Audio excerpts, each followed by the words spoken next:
Hi, it's Colin from Colin's Beauty Pages here.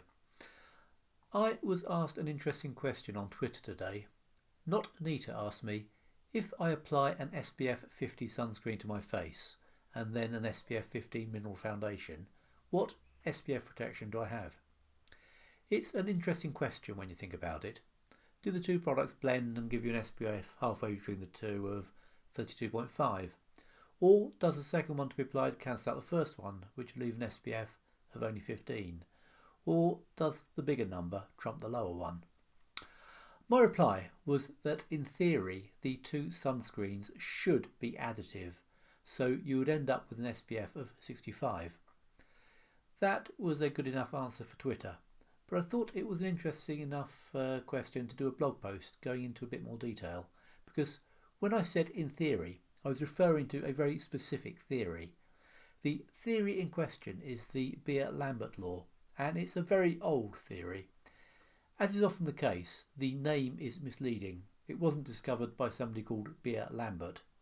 It wasn't even discovered by two people called Beer and Lambert, in fact. It was originally discovered way back in 1729 by Pierre Bouguer. Lambert simply quoted it later. Beer added a bit more detail in 1852. So what does this law state?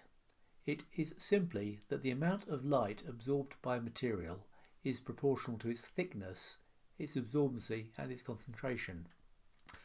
This might sound obvious, but in science being obvious isn't enough. You need to test it out, and if possible you need an equation to describe it. This is certainly possible in this case, and as equations go it's a pretty simple one, but being simple doesn't stop it being very useful. The Beer-Lambert relationship enabled chemists to work out a great deal of information simply by passing light through samples. In the 20th century this became mechanised and systematic, and machines were built called spectrophotometers that could be used to do a lot of testing very quickly and easily. It became practical to do research into basic chemistry at a speed that would have astonished chemists from an early era. To give one example, spectrophotometers could identify chemicals that had particularly strong absorption in the UV range. It would have taken a very long time to test every potential sunscreen ingredient by applying them to the skin of volunteers and waiting for them to see how well it protected them. Placing a sample in the spectrophotometer gave you an answer in seconds. But the Beer-Lambert law has also meant that once you knew the amount of UV light a particular agent absorbed, you could work out what concentration should work in the formulation, again saving a great deal of legwork. And last of all, knowing the theory, you can answer Not Anita's question. All that from really quite a simple theory. It's surprising how useful science can be sometimes. Thanks for listening.